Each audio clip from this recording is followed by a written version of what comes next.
Hey guys, and welcome back to Jalen Says. And today we are with Mr. Ezzy B. Now, this man is an incredible dude. We met up before, we talked before. We had a lot of conversation years before this interview today. So this is really cool. Just interviewing you today, and I mean, he does a lot of stuff. He's a disc jockey. He's a radio host. I mean, he's someone to inspire to be like. So, hello, Mr. Ezzy. How are you doing today?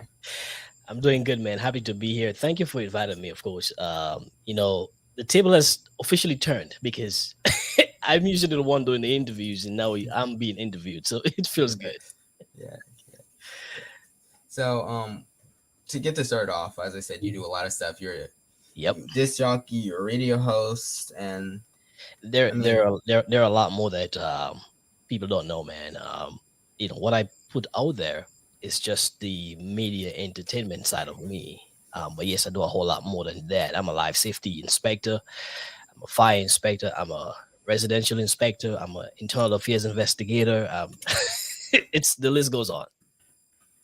oh, okay, okay. So, before we get on the stuff that people don't know about you, Right. let's get on some of the stuff people really know you for, listen to you for, and stuff like that. So, what got you started in this field of entertainment? Man, so first of all, I'm a DJ first, like you said. I've been a DJ for over 20 years actually. Just having a love for the music. I started in New York City, I think it was in 2000, something like that. Then I moved to Atlanta in 2007. And about 2 years after I got here, of course, I've always been DJing everywhere, but about 2 years after I got here, someone invited me to be a guest DJ on a radio station Wow, here in Atlanta as a on a Saturday show. wow, And so from that point in time, man, it just it like, felt natural for me to uh, be in the space because apparently when the guy invited me, he had guest DJs on a weekly basis.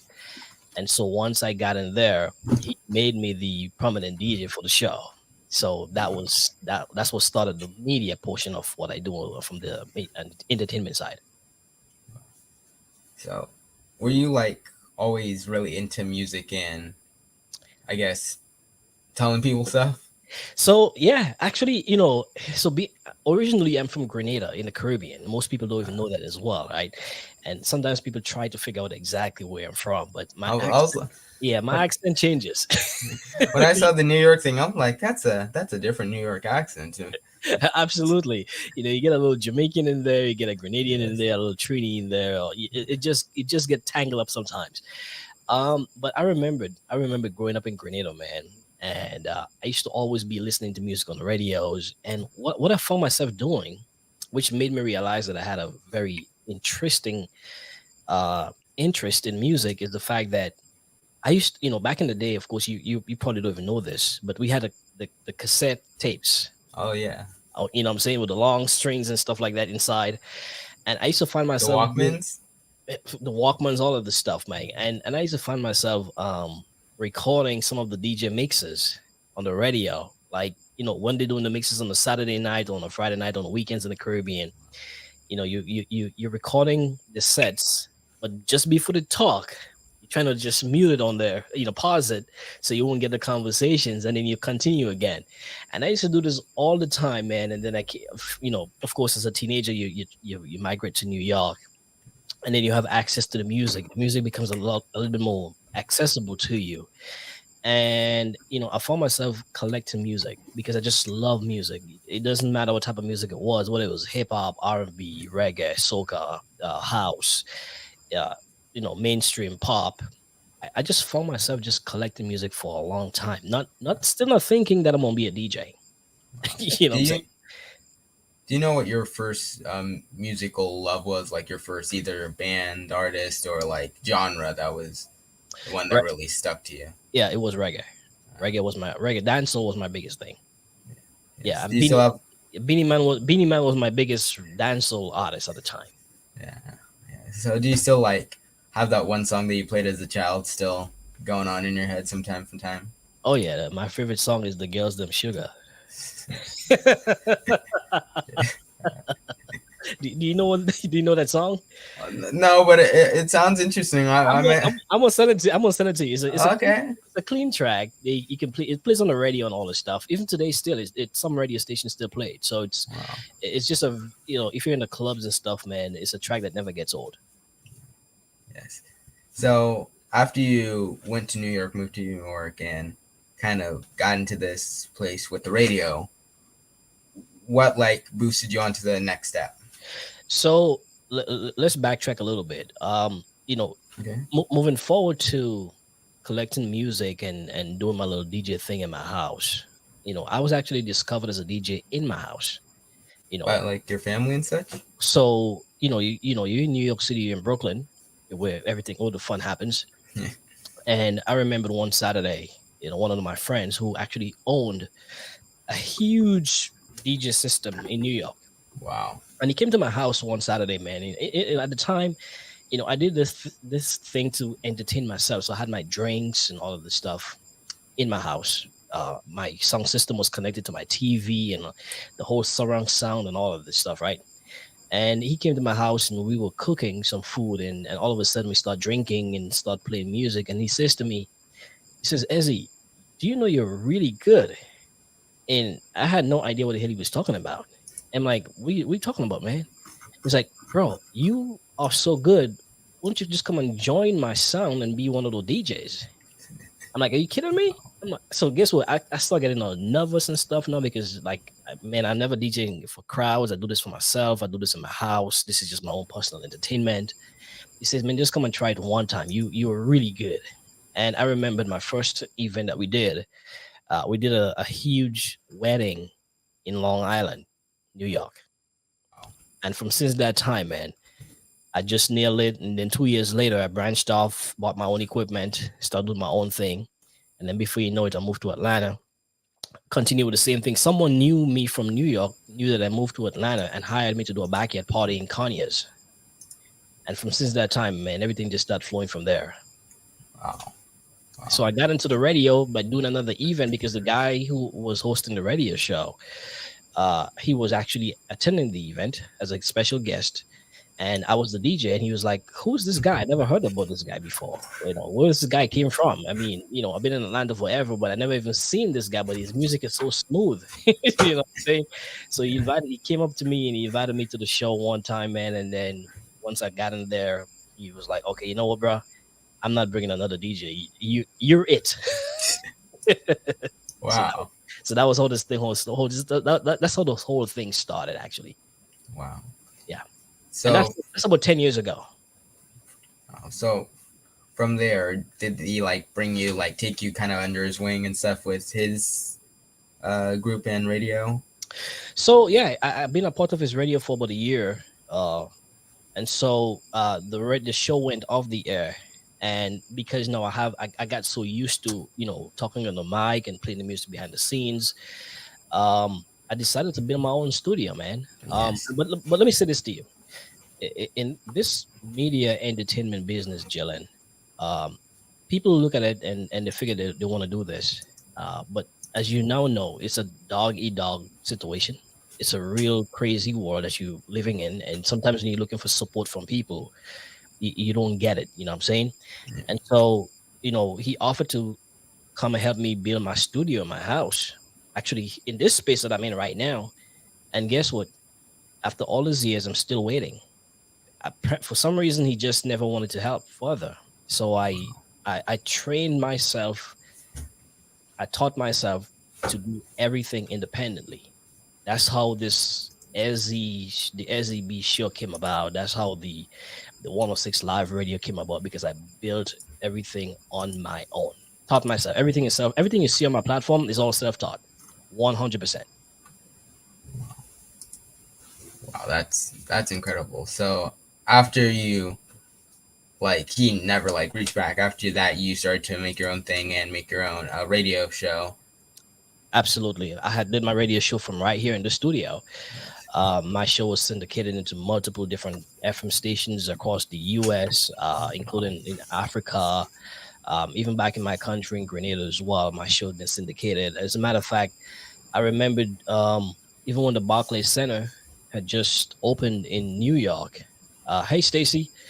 Even when the Barclays Center had just opened in New York, um, actually was one of the first guys from the South who actually went and hosted an event up in New York as well. But that's not all. Also, being here from the South and being streamed on radio stations in, New Jersey, New York, and Connecticut at the time. Um, I actually went to the Bahamas and led a group of different radio personalities to do a promo show in the Breezes Resort in the Bahamas. That information got in the newspapers and all of this stuff. So I did a lot of things a lot of people still don't know, and I don't talk about it. It's very extensive. Yeah, yeah. So we're gonna get into that real quick too. Okay. But um, after you got on your own show, made your own show, why did you decide to go to other platforms as well? Well, you want to spread your wings. You know what I'm saying? And when you're in this platform, man, yes, you can have a centralized home, which is great. But when there's an opportunity to spread your wings beyond your home limits, that's why you're in this platform. People want to, someone may be in a radio station here in the local market, but if there is an opportunity to get syndicated into different platforms in different cities, that is way beyond the Atlanta market, which is greater. So you get a chance to go international. That's even better because you're reaching a wider audience. So, with all the people that you partnered up with at the time, Hmm. what was most fun about just going on and talking, not just by yourself on your radio show, but with other people on their own things as well? Say the question one more time. What was the most fun part for you about just being on the show with other people on your show, stuff like that? Uh, interaction and learning about people. One of I did this, man, and this was never a money making thing for me. This was just pure passion.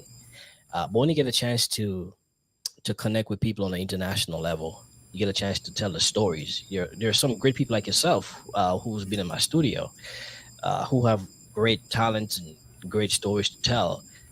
That mainstream people are not going to give you the opportunity, right? So when you get a chance to speak to those people and showcase what they have to offer, it is very fulfilling and rewarding. And this is one of the reasons why, man, it was always fun for me, even when you're not making any money doing it. But because it was so great, it was just a blessing. So, at what point did you actually like start getting from this is like a passion I'm trying to pursue to actually this being a job you're earning revenue from it? Yeah. So I remembered even when I was doing my radio station from here in the studio, and being in the clubs a lot of the DJs, because at the time, having a platform that streamed 24/7, um, it became very challenging. You know what I'm saying? Because you're in the club and someone is going to call you and say, hey, the audio is jacked up or the audio is messed up or I made a mistake here. And it was hard to stop DJing to have to tend to that situation. You know what I'm saying? So as a result of that, I told them, I said, it made a lot of sense to build a studio, a professional studio here locally.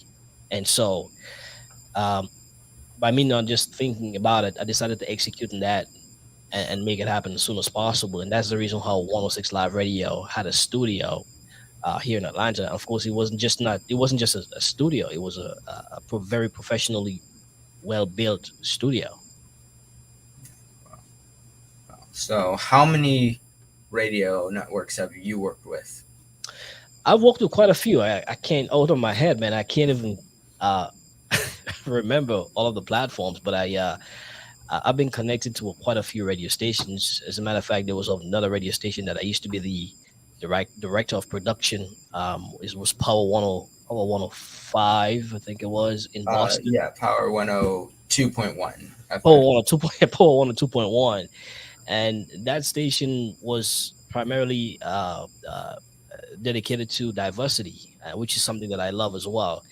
And so I partnered with them, and they promoted me to become the director of production, and I really opened up the eyes to a lot of things that they didn't wasn't privy to, because they were in Boston, and me I actually broadcast my show from here in Atlanta as well, from this same Wow. studio that I'm in right now. So So you were like doing it kind of long distance. I was doing it long distance.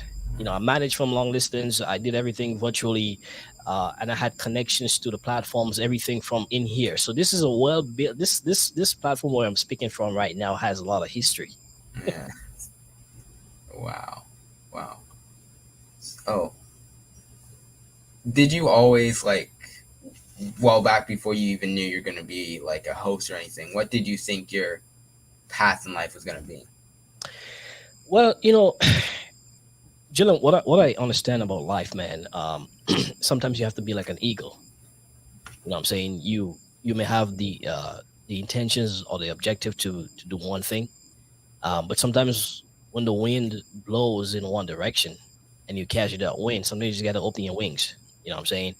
Um, I never thought that I would be doing any of the things that I'm doing right now. As a matter of fact, uh, my lifelong dream was to become a weatherman, a geologist, or something, because I'm big on geography and all of this stuff. Like, I'm saying the weather conditions and the rocks and all of this disasters, natural disasters, and the ocean and the mountains and everything to do with nature. I'm big on that. I did very well in school in that subject matter. So all of the things that I'm doing right now was never seen before. But sometimes you are placed in positions where you have you have hidden talents that you never knew existed. And so being open-minded in accepting the fact that you are a creator, you've been created to do a lot more than what you think you are. Being receptive to accepting that is one of the keys to understanding the fact that this is where you are now, this is what's happening, and you just take it to the next level. But beyond that, once I knew I had music in my mind, being a DJ was something that you know I thought about doing, but I never thought it would actually happen. So none of the things that I'm doing right now was never foreseen, actually. Wow. Wow. So you're really big with nature. Have you like gone out on like hiking trips or like fishing stuff like that? Oh yeah, I mean, as a kid, I did a lot of that. Even right now, when I travel, which I do quite a lot of that as well, because you've been following me. When I go to the beach and stuff, man, I'm still looking at I still go walk on the rocks, especially if you go to the islands. You're walking on the rocks to look at the arch, the caves, the stacks, all of those things, man. The wash, the backwash, the splash, the backwash. You go to the rivers, you go to the lakes. I still look at all of those things, man. It still feels, like you remember when you were a kid and you see something that you really like, you just can't get enough of it. Well, that's how I still feel about nature. Yeah, that still amazes you. Absolutely, every time. I still can't get enough of it. but Wow. but guess what? If you and I are not having this conversation right now, a lot of people won't even know that because I don't talk about these things. And as a matter of fact, I'm usually the guy that's asking the questions. So until you're in a situation where I'm in right now, where you asking me the questions, nobody will really know what my real passion is, and I'm just opening it all up to you right now. So you got it. Wow. Wow. That's wow. But also on some other things that you say people don't normally ask about or really even know about. You said fire inspection. Yeah, man. So I'm a last year I retired from the Atlanta Fire Rescue Department. So I used to be a guy in uniform. I did this for quite a long time, and I still do this today, even if I'm not with the fire department. I do this for a different organization now in the same field, which is something that a lot of people don't know what the true responsibilities are. But my job, man, is to help educate and to help prevent fires from happening. So whether it's in your residential property or your commercial property, whatever, um, this is what I do. As a matter of fact, currently I'm responsible for making sure one of the major, biggest hospital networks here in Georgia doesn't catch fire. Yeah. So I'm all there grinding. Like sometimes I'll 3:30 in the morning until evening Wow. time. You know what I'm saying? So even to be here with you right now, usually during the week, man, I'm already in bed because I go to work like super early in the mornings. Wow. Yeah. But I still function like if nothing happens, because guess what? Who's gonna feel sorry for you when you when you don't do what you gotta do? You know what I'm saying? If you don't do it yourself, no one really cares actually. It takes really good close people to really care about you that much to understand that okay, he's not able to do this. Let me help him. You know what I'm saying? Like Stacy, who is looking right now, she's always been one of my greatest supporters. Wow. So, talking about support and stuff, has there ever been a moment where you felt down or in a tar pit or something like that where you couldn't get out of? Oh, this in this business you feel that a lot, and as you grow in this business as well, um, when everyone seems to be coming at you because they want something, but no one is actually offering or giving back anything, it can become very overwhelming. You know what I'm saying? And as long as you understand where you are and how to navigate within that situation, you'll be all right. But a lot of times, especially when you have a business that everyone thinks is just a passion, and you have bills to pay because you have a brick and mortar, and you have the utilities to pay, you have rent, you have equipment and stuff to maintain and all of that. It's a very costly expense, and a lot of times, man, people don't take those things into consideration. Everyone just think that okay, you know what, Ezzy's doing this or Jalen is doing this, I want to do it too. But when you really invest in yourself, it takes a lot. When you're serious about it and you want to take it to the next level, you're going to invest heavily, and those things cost. These equipments that we use here, man, you don't see much sales on those. You go to the clothing store and there's a big 50% discount. Yeah. You'll never see a 50% discount on a microphone. Yeah, you can't just go into like a Guitar Center and see like 50% off. You'll never look. I've been doing this for over 20 You may years. see like a $10 off, but You might see a $10 off of worst case scenario, best case scenario, you could get maybe a 10% off. yeah. But you don't see a whole lot of discounts in these industry. Period. Yeah. Yeah. So, did you always know that it was going to be that expensive, and what kind of shock did you have when you saw the price tags and stuff? Nah, I was already prepared. I've always used to buy stuff for myself, even if I wasn't buying the top of the line. Um, but you buy stuff, and then you realize, well, in this business, man, you pay for what you get what you pay for. So if you buy the cheap stuff, you might find yourself replacing it often, so regularly, that you might as well just spend the money and get something more expensive but that's more durable. And so, but when I started off, man, I used to buy the cheapest of the cheapest because I wanted to get started. You know what I'm saying? And you're not making any monies. As a matter of fact, I remembered in New York, once I branched off from the song system that I used to be a part of, to get my name out there as an individual, I did a lot of free events. And let me tell you something, man. Those free events cost me more than anything else because you're doing those free events. And imagine you're DJing, and all of a sudden you're seeing smoke coming from your speakers because you're pushing it so much you burned it, and you're not making any monies. But guess what? In order for you to get to the next gig, You gotta get you have to exposure. you have to replace it. So you build you find yourself spending a lot of money as a result of the whole process, man. But it's a learning experience that you have to go through. It's no different from you being a kid, and as you're trying to walk, you fall and get up again and you fall again until you get it right. You know what I'm saying? Yeah. Yeah. So, what kind of endeavors do you go through in your normal life behind the screen and microphone and stuff like that? It's pretty extensive because I do so much. Um, from like I said, doing the podcast. I canceled the radio show last year to focus more on the Ezzy Spotlight brand. Being a home inspector, being a life safety inspector, being a consultant, what I'm saying, and still building in different areas that, that people don't know. But however, you have a goal set for yourself. It takes a toll on you. And, but however, man, I don't stop at anything. I don't limit myself to anything. A lot of times based on the volume of which I have going on right now, sometimes you just have to move the spur of the minute. If something comes to mind, you have to just jump on it because a lot of times you don't get a chance to you don't get a Yeah. chance to come back at it later because things are moving so fast. You know what I'm saying? And one of the things that I've always said to myself, Jalen, is, and you may want to consider that as well. For me, I think one of the mistakes I've made is being able to do so much because you're good at everything, but you're not a master at one thing.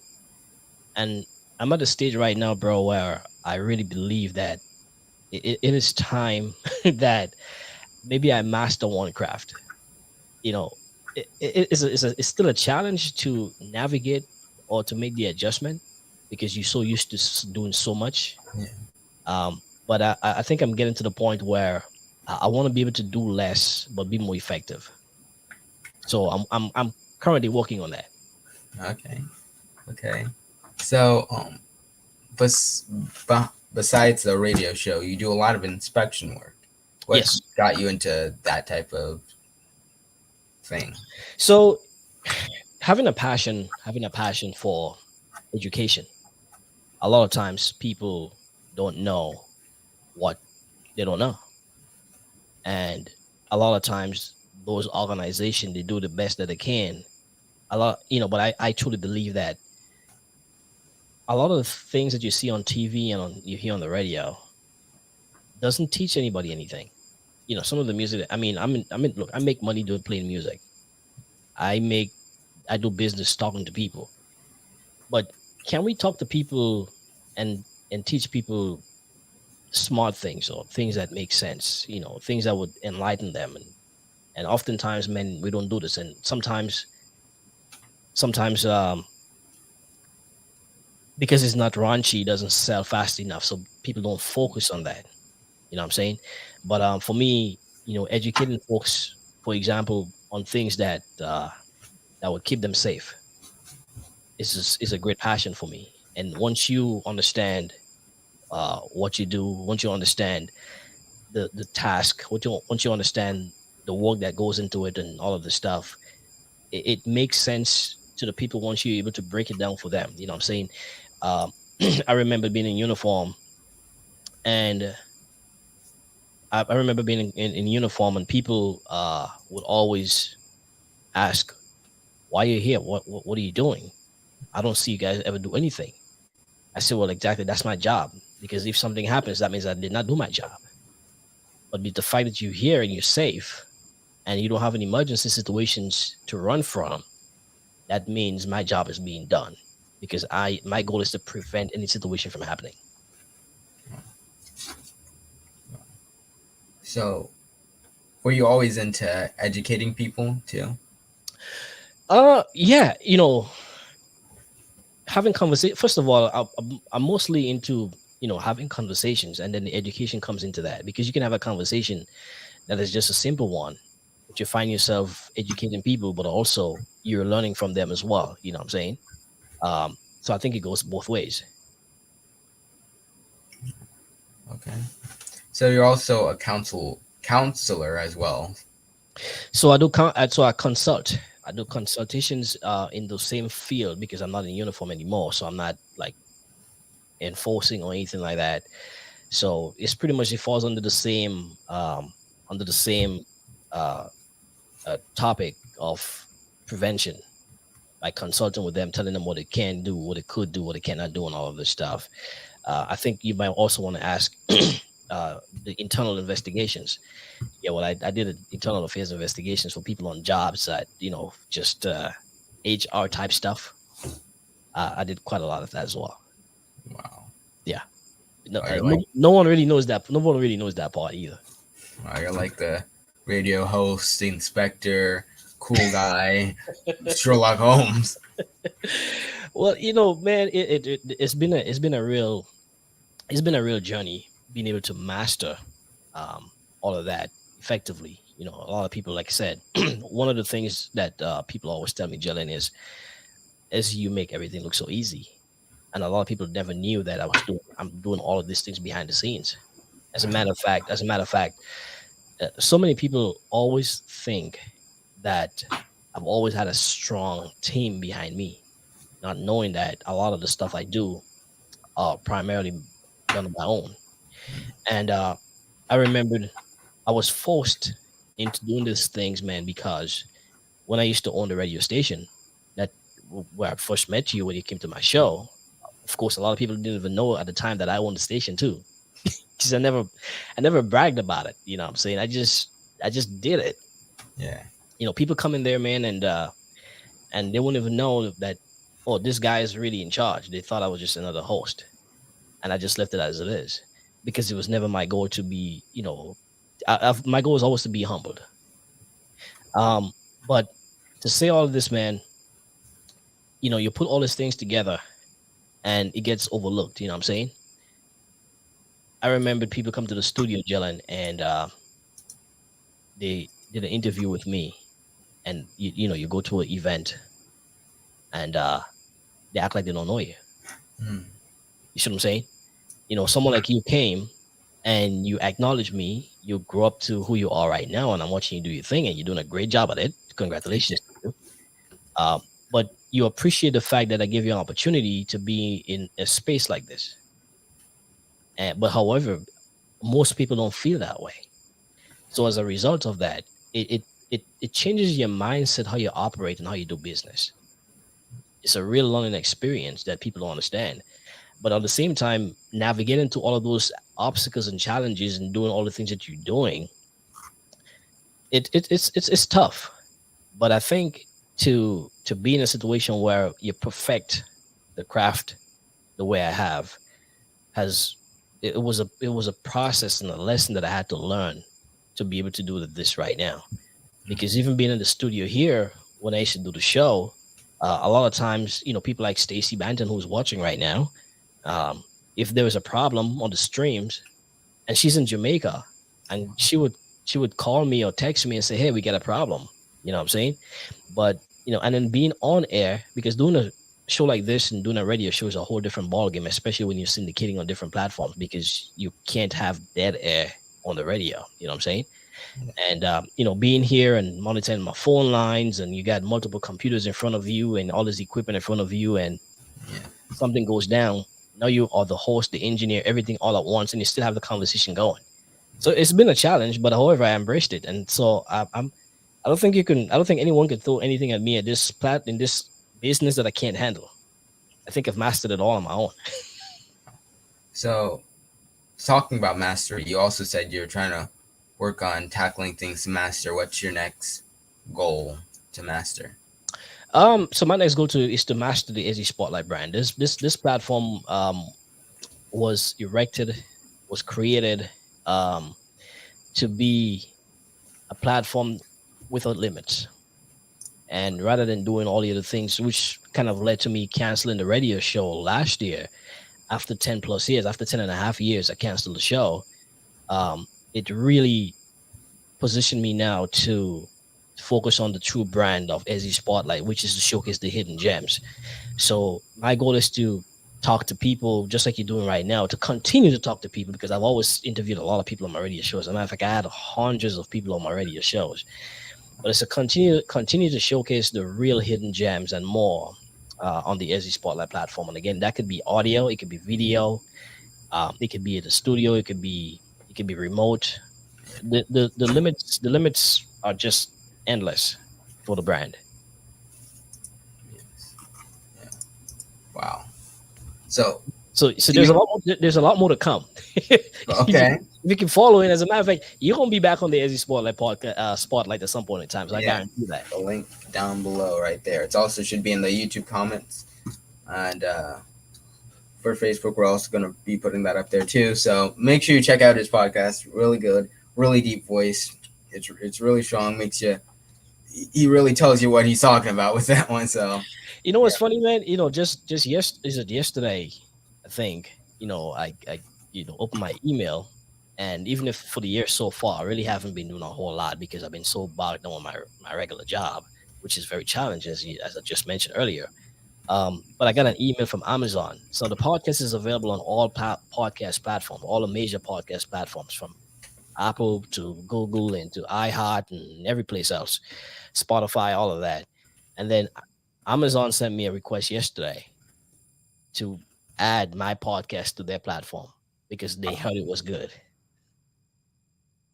So I just did a video today saying that it's available now because I accepted the invite. I made everything happen, and it's available as of today for the very first day. The Ezzy Spotlight podcast or the Ezzy Spotlight brand is available on Amazon Music right now as we Wow, speak.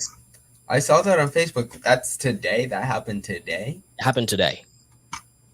Happened today. Wow. And I did a video today, one time. Wow. Yeah. Wow. You mind me showing it on the YouTube? Yeah, sure. I mean, you can do all of that, man. That's great stuff. It's great. As a matter of fact, I can't I can't wait to get back into the flow of things. So the people who follow me can actually see you do your thing because a lot of people have seen you already in the studio, but you've done so much lately yourself, man. I'm really proud of you and to see your growth and I always knew you had a passion for this. I've always wanted to get you back into the studio. It didn't happen, but I'm here now, so it's all great to have to come back and reconnect with you. Yes, yes, yes. It's like we swap places now. There you go, man. It feels good. We can keep talking all night. How about that? Yes, yes, yes. So let's get into more hot. Well, we actually haven't even gotten to hobbies yet, but let's get into hobbies. So, what do you like to do when you're not doing what you're doing right now, or expecting, or Man, I like to chill. yeah, I'm a real like I'm a real homebody. Um, I wouldn't even be in the streets yelling if I wasn't in this media entertainment business. I think I think I've adapted to what is required as a result because it's necessary.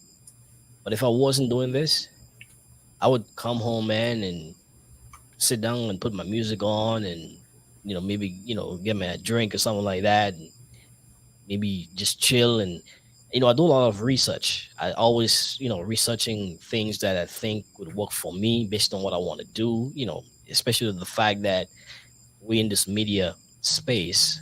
I'm always looking for stuff to enhance my product, my brand. And because I do so much on my own, I invest heavily into things that can actually work on its own. yes, So, what I'm saying, because you're a self propelled person, you don't always have someone behind you to support you or to execute on what your dream is. So you have to, invest in the things that you can just set and make things happen to help you out in the yeah, process. and to make the crowd happy, because if the crowd's happy, they'll share it. And There you go. yes. There you go. So, as a podcaster, do you also listen to other podcasts? Yeah, yeah. I listen to other podcasts. Some people got some great conversations, which is the primary reason why I listen to other podcasts. But sometimes, man, you wonder if those podcasts really make sense. You know what I'm saying? Because people be just talking about stuff. Like, I mean, yeah, yes, it's a platform. That's their platform. That's their preference and all of this stuff, man. But I can't come in here and just talk stuff. It has to, even if it's funny, that's an objective. If it's educating, that's another objective. But I just can't come in here just to do it because I have access to doing it. So, when you are getting on the mic and getting on your podcast, what kind of mindset are you in? Um, just go. I've done this for over 10 years, man, and I never one day prepared for it. Never. I've interviewed a ton of people. If you look at my website, you see a host of just a handful of, well, not a handful, but quite a few people, super celebrities from Casey and Jojo to uh, to Mr. Olympia to a whole bunch of different people, man. And I never sat down and write questions on my interviews. As a matter of fact, I tell people all the time, we're not having an interview, we're having a conversation. It's just that we're doing it in front of a microphone. You know what I'm saying? So, it's Because now just like natural to you? it's all natural to me. I never sat down and prepped for an interview because I don't have the time. I come in, I get into the studio, and it's just time to hit the mic, turn the lights on. Well, now we're doing cameras and stuff, but even before the cameras were available, and I was just doing the audio, As long as my audio is great, I'm ready to go because I just don't have the time to do it. People would send me their bios and stuff to read stuff. People would actually send me questions, and I rejected the questions that they sent to me during my interviews because you know what? I told them if you send me the questions, that is you asking yourself the question. That's not me asking you the question. I have to be able to ask you what I want to ask you. But however, if there is something that we want to talk about specifically, then yes, I will look into it and say, okay, you know what? I'll make sure I get this point across. Maybe I'll make a little pointer or a little sticky pad and have in front of me and say, okay, you know what? I'm gonna touch on these things, but I don't sit down and write any questions or anything. I've never done it, man. It's not my thing. I just flow. Yes. So, have you ever gotten nervous when talking to someone, like if it's like an idol or? That's a great question, Jillian. That's a really good question. If you don't get nervous, man, you're probably not.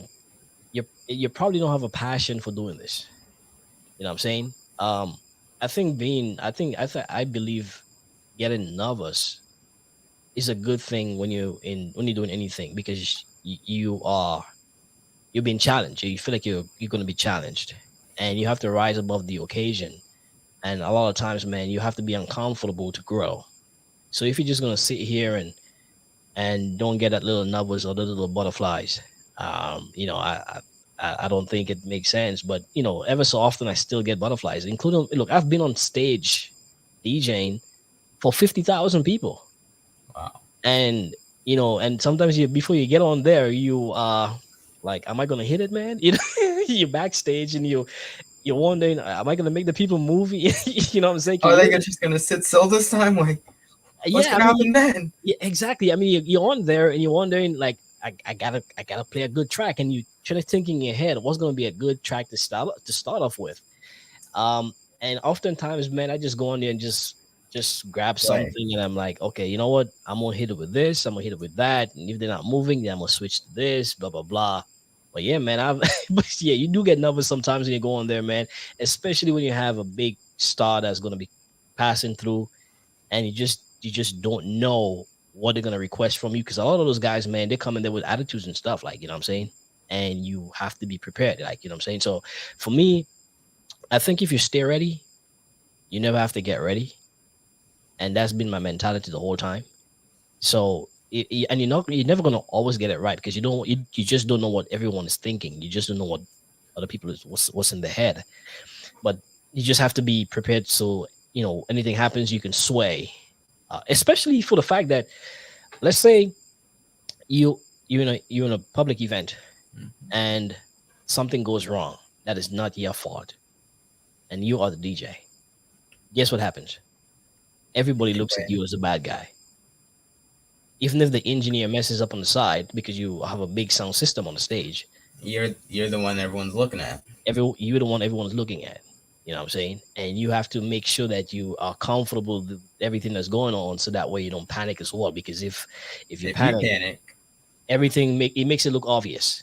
yes. If you panic, even if the engineer puts the stuff back on, Exactly. It's a problem. As a matter of fact, most recently, one of the biggest things that happened to me was I was on the stage performing and in front of thousands of people, and the stage monitors disconnected or stopped working for whatever the reason.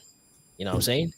And and I'm playing the music, Jalen, but I'm playing the music from the back of the song that's facing the stage, so you're not really hearing anything. And when I tell you it's bad, I mean maybe one day I'm gonna invite you to one of those big events that I'm doing, so you can get a feel for what happens when you're on the stage. You know what I'm saying? yes. It's Yeah. it's terrible when all of the speakers are facing the crowd. Now those speakers are working, but the ones that you have, maybe your monitors or the ones that's on the stage with you, they're completely silent, and you have to play the music. It is a crazy experience that you have to master. And I've done this numerous times, man, and still keep the people rocking. Yeah. You're like, they're still dancing, which means the speakers work. Gotta keep this going. You gotta find a way to make it happen. You know what I'm saying? And it's a challenge, but like I said, man, when you go there and you're a professional, this is what you do. And I've been blessed. I've been blessed to the point where Ezzy doesn't. I still don't see myself as a big name person here in Atlanta or any place else. But one of the things I've been blessed with, bro, is the way I've conducted myself, the way I've done my business over the years.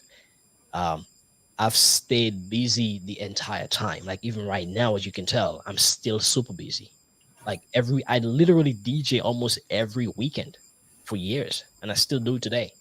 I choose not to be in the club right now because of all the shootings and stuff. When it comes to the upscale type events, the corporate events, the huge festivals that you never see my name on a flyer, but I'm backstage or I'm back somewhere hidden playing music. I have no problem with that, man. I'm just humble about it. So even though you don't think of yourself as a big star, you were saluted as one of the top 40 for the total Caribbean network, which is crazy. Yeah, that was a few years ago. That was a total Caribbean network that was based in New York, and I did some work with them as well. And it was Grenada's independence, and so they were looking to recognize 40. I think it was Grenada's 40th independence, and they were looking to recognize 40 people in the diaspora who was doing really good things in the community, making an impact with whatever they were doing. And so I was selected because here in the South, you don't find a lot of Grenadians here in Atlanta, as you see in New York and other bigger cities.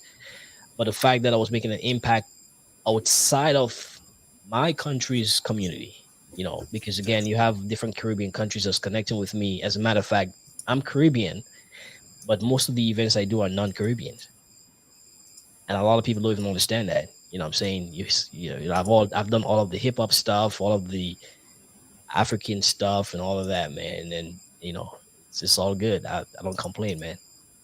Yes. So, do you ever get in like a slump with what you're doing now? Yeah, when I get exhausted, which happens a lot. Um, Unfortunately, I should be resting some more. Um, and that's one of the reasons, man. Sometimes on an annual basis, I would take a very nice vacation just to recuperate. But with the volume of stuff that I do, I need to be doing those more frequently. But when you get to that stage in mind, man, and it really affects you that you don't have the energy to go, yet you still go and do what you gotta do. Wow. So, what has been your hardest moment in this industry? The hardest moment is support. The hardest moment is when people. The hardest moment is when people tell you. Hold on a second. The hardest moment is when is when you give people opportunities uh to do their own thing, to bring their dreams into a reality, um and they're not receptive to what you're doing for them. You know what I'm saying? Um, I've done a lot of that. There are a lot of people in Atlanta who are very successful now. Started off with my sweat. A lot of people don't know that. A lot of people have passed through my platform in Atlanta. And I don't take the credit for their success, but I've made a contribution out of my own sweat to give them an opportunity that never came back to me. You know Hmm. what I'm saying? Uh, Another issue that I had is the fact that, I've donated my services. As you know, I do a lot of things. There are a lot of times I've donated my services to a lot of different people and organizations.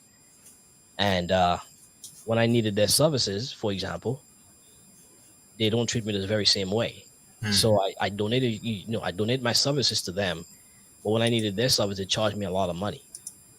And then you have organizations when they want something for free, let's call Ezzy.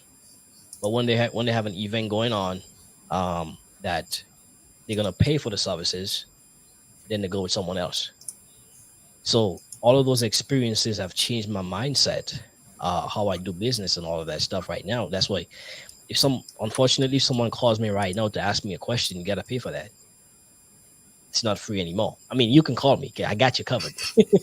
There's some people that you're still gonna work with because you see what they're doing. They appreciate the fact that you've made a contribution to their life, and they've shown you how much they appreciate you as a result. But I can tell you right now, most people can't do that anymore. As a matter of fact, Mm. Jalen, a lot of people who I thought were on my level, they don't recognize me. But it so happens that they've taken themselves away, and then the new people who supports and are my friends now are people who are way above, but they embrace what I have to offer. It's funny that you have people that you're rocking with, and you feel like, okay, you know what? If you climb, we climb together, but they don't see it that way. So it's a crazy situation, man. But I had to go through all of these things, man. Stump my toes numerous times, knock my head a few times, bruise my knees quite a couple of times before I've actually learned that I have to change my strategy. Because a lot of times people don't appreciate when you do things for them for free. When you add value, first of all, you have to know your value. And when you add those value to your services, then people respect and appreciate you a whole lot more. When did you first get a whiff of that? When did I do what? First get a whiff of what you're talking about, how you could do stuff for people, but they won't treat you the same way if you ask for the same thing. Let me tell you something, man. I remember one time I sat down to do my taxes, my business taxes, and I saw how much money I spent. And that's when I realized this is crazy. You know what I'm saying? Um, you spend money that you never had. You spend money that you didn't think you're ever gonna have at that point in your life. You know what I'm saying? And you had to put a cap on it. So when you realize that when the real reality hits you of how much you're investing, but other people are benefiting from you and you don't see the benefits yourself, I'm like, okay, it's about time you change the strategy. You know what I'm saying? And again, it goes back to the fact that people appreciate you more when you add the value to the services you provide. Because if somebody's not being hurt in their pockets, they don't care. It's no longer. It's pretty much like the cop stops you on the highway or in the streets, and they give you a warning, and you won't keep doing it, right? You won't keep speeding. But the meantime, you gotta go in front of the judge, and the judge say, you know what, I put you in jail, or this is what the fine is. And you gotta spend hundreds of dollars in fees. Then you actually say, you know what, man, let me just take my time and slow because you can't be giving away money like this. Wow. Was that like Yeah, man. that was a scare for you? Yeah, that was it for me, man. That was I mean, there are a few other things, but that was one of the things that was very costly. And I had to stop the bleeding. In this business, Jillian, you can't just keep giving away your services. That's just real talk. You know what I'm saying? No one is really gonna appreciate you for just doing free stuff every time, man. They're just gonna overlook you. It happened to me too many times. And so my mindset is different now. So, where do you want to be in the future? Or have you already accomplished your Oh goal no. of what you want to be? The Ezzy Spotlight brand has quite of a great hidden agenda behind it. Um, and again, it falls in line with a lot of things that other people are doing, but it comes with a twist. And the twist is the fact that, like I said, is because there's no limits to it. The Ezzy Spotlight brand is going to become that household name that everybody wants to be a part of. It's going to be the platform that you want to come and sit down and talk to Ezzy. Yeah. You know what I'm saying? Just like the top 10% that you want to, if you get to that platform, you made it. Like, you know what I'm saying? Um, but this is where the Ezzy brand is going, bro. That's the reason why I've taken a few steps back. Not only because I'm exhausted, because I want to get it right.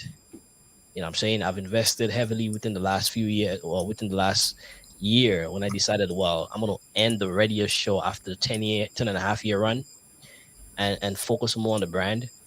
So I've invested heavily, waiting for the opportunity to come now, where I can execute in true vision. And a lot of times you go to my pages right now, you can see the elevation and the quality of the content. The video qualities are greater, the audio quality is even better. All of the stuff is just coming into full play right now.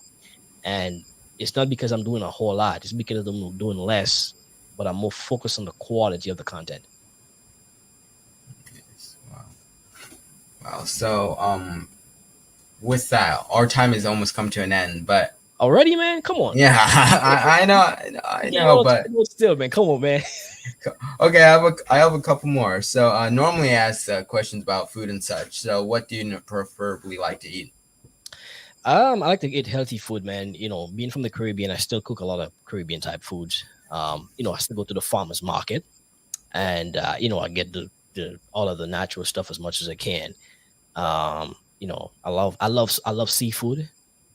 Any type of seafood you can give it to me, I'm Hmm. good with that. And that's what I do. Octopus. Octopus, fish, salmon, everything. I eat it all. Just give it to me. All right, all right. So what's the most fun thing you cook, in your opinion? Like a fun dish to prepare. One of the fun dishes I prepare, man, it's called the sauteed codfish. And you know, you go to the farmers market, you buy it. For those of you who are watching right now,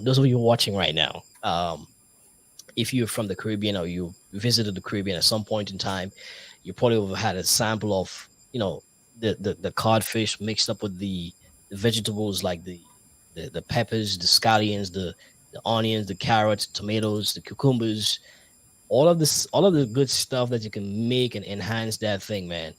Um, I love cooking that. And ever so often, I go to the farmers market and I buy all of the produce fresh. And you know, I don't want anyone in the kitchen with me when I'm doing this thing. I just, it's one of my favorites. And then I will cook that with maybe some yams and bananas and plantains and, you know, the real healthy stuff. Like, you know what I'm saying? This is one of my favorites. Yes, yes, yes. Okay, okay. So what's your So, so favorite? I'm pretty good in the kitchen too, Uh, a little bit. okay, okay. Maybe we should whip it up sometime. I know you're good at that. I'm probably not as good as you, but you know, I do my thing. Yeah, Hey, I know you're you the know. chef. I know you're the professional. I Yeah. my courses are free for you. It's the Ezzy B deal. So Okay. all you have to Oh, do is just call me. I'll be good. I'll be good. I'll be I'm gonna have to come in the kitchen with you, man. And guess what's gonna happen? good. I'm gonna come with the cameras too. So yeah. Yeah, okay, okay. But before we get off, can you tell everyone where we can find you, your socials, all of that? Absolutely. Once again, guys, Ezzy Spotlight, that's the brand. You can also follow me on all social medias at Ezzy Spotlight, and that's EZZY Spotlight. You can subscribe to my YouTube channel at Ezzy Spotlight as well. Check out the podcast. It's available on all major podcast platforms. Get some great conversations on there as well. Um, if you want some of my mixes, I started to upload some DJ mixes. So if you have an event and you want some good music, the music is already mixed. You can access that on Mixcloud at Ezzy Spotlight as well. Or you can just log on to my website at ezzyspotlight.com. So everything is pretty much Ezzy Spotlight across the board. You can't miss it. All right. Ezzy Spotlight or ezzyspotlight.com. And Ezzy spelled again EZZY. We did an Yeah, interview. this is well. Um, Now he's on Amazon you know, Music you as well, which is take a really few cool. steps back and you Spotlight's on. do some It's on reevaluations and Amazon Music, so some make sure you adjustments check it and out. Make sure you watch it. Make sure place your focus or your emphasis you on follow on Amazon one Music. to Make two sure you make sure qualities you of just stay product, tuned. Make sure you right? watch all the videos, And watch all his I have podcasts. to say, man, I'm He's very he's a very happy cool that dude. He's a very cool dude. You'll be taking the entertained. You'll time be to. entertained. But also, I recently just found a little video clip that we had on our YouTube channel. And okay, Oh, Jalen is doing his thing, guys. yes, yes, Make sure to check him out on YouTube as well. yes. But thank you for that as well. Yes. He is really good. He's just what 10, 11 years old. And trust me, I don't know if he's watching me or not, but he's creating his own lane at such a young age. I am so inspired by him. Now, if he can do this at such a young age, what is your excuse? I'm just saying. Keep it going, my man. I'm a fan. I support when I can. And I'm pretty sure one day you and I are going to be doing some things together. Well, I mean, All right? that day is already coming as well too. So Yes. That was cool. That was cool. I had to give you a shout out, man, because like I said, man, I follow you as well. I'm a big fan and I'm a big supporter of you on what you're doing. Yes, yes. Thank you. Thank you. And guys, make sure you definitely go subscribe, follow, do all that stuff. Definitely watch this podcast. Also, please, if you haven't already, subscribe to my YouTube channel, like the video, share it with your friends, because it means a lot to support both of us. Because I mean, when coming up, it's hard to do that. Even if you get far, it's still very important to have support. So I thank you all for just watching, supporting us both, and I really appreciate it. So, do you have any final words that you want to say? Jalen, I want to again, take the time to congratulate you on all the things that you're doing, my man. You are an inspiration to many of your peers, I'm sure. But you're an inspiration to many older people who feel like they can't make it. Like I said in the clip just that you just posted, you're doing a phenomenal job. I'm here to support you whenever you can. I'm one text message or a phone call away. So I want to just encourage you to keep doing what you're doing and just be mindful of the challenges that's going to come as you grow into this business. I'm saying you're going to need that guidance. You're going to need that whole situation where people are you can be steered in the right direction. And if you so need my help, man, just reach out to me anytime. And again, congratulations to you. Yes. And well, thank you for letting me interview you, and thank you for interviewing me Thank you too. for having me. Thank you for having me. I'm happy to be here right now, as a matter of fact. So Yes, yes. Well, I mean, well, just thank you, Mr. Ezzy. Thank you for the live audience out there in the audience. Make sure you guys just stay tuned, hit the bell, hit the subscribe button, like the video, share it. It's also on Facebook as well. Some of you may not know, but it's also on Facebook, back on Facebook. So make sure you go to Jalen Says TV on Facebook, like the video, watch it there, share it with your friends, and I really appreciate you guys. And it means a lot. We've been doing this for what 3 years now. 2023. It's incredible. So I mean, I really appreciate you guys for all your support and stay tuned.